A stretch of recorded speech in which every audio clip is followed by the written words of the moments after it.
Hey guys, it's pretty late, so I'm in my bathrobe and I'm getting ready to go to bed. But I couldn't go to bed, so decided to make a video. And this is basically going to be about how to cope with psychotic shit. Alright, so if you have schizophrenia, psychosis, any kind of psychotic disorder, delusions, hallucinations, anything you name it, I'm pretty much just going to say how I cope with it and what's a good idea, healthy ways. First of all, stop doing the crack. I'm just kidding.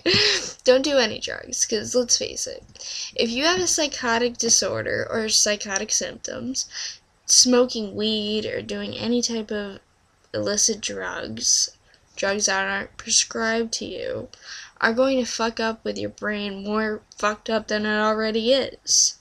And so you should just stop doing all that if you are. Next step. If you're doing any unhealthy coping mechanisms, stop doing that too. Just find some good outlets. I know it takes a while to stop doing that type of stuff, but just talk to your therapist or be your own therapist.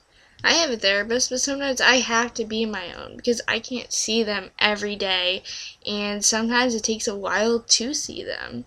So pretty much you need to, and that's just me feeling like there's bugs on my skin, and there we go. But you just deal with it, and you just get it off your back. You just, another day, take a day by day, pretty much. And so, besides the drugs, like, don't do those. And no bad coping mechanisms. And then the next step is, what do you enjoy? Do what you love to do. I know it's kind of hard because you, like, lose what you love to do, and you become a whole nother person, and there's reasons. We all have different reasons, but it's part of the disorder sometimes. So you just have to write down. I write down everything from what I'm gonna do every day. I mean, just everything. I write down everything. That's how I work best. If I have everything written down, everything organized, put in a certain spot. Right now my room's trashed, but I just have to get that all straightened out, and it's just taken a while, and that's okay. Nothing has to be, it can take a while, that's okay. Just take it little steps, and that's fine, because you write it down and then you check it off, and then you feel accomplished. Right after you did that, you'll feel so accomplished that you did that little step, and then you're just a step closer to your final goal. Like, oh, I want to clean my whole kitchen.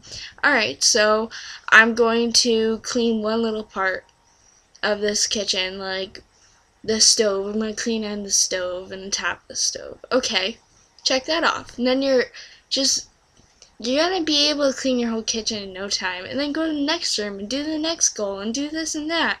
And then you're going to feel so accomplished day by day. And that will help you a lot too with this disorder. This video is really just like, I'm just saying random shit. And you know what? It's really good advice, so just keep listening, okay? So the next thing that's been helping me is music. Sometimes it's hard because you lose who you are completely. You don't know who you are. You don't know which person you are sometimes if you feel like there's more people inside of you. I don't know.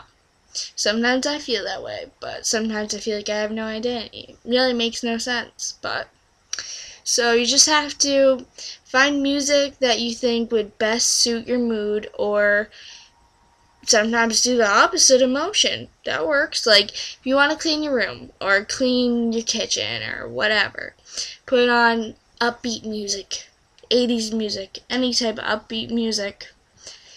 You put that type of music on. If you're feeling really depressed and you don't want to sulk in it and get all depressed even more, put on some really relaxing music or positive music. Not really upbeat, but positive, maybe upbeat. So listen to music, go out and do some physical activity. There's all sorts of things you could do. You could clean, yep, that's good. Do some work if you're in school, college, any of that type of stuff. Do some work.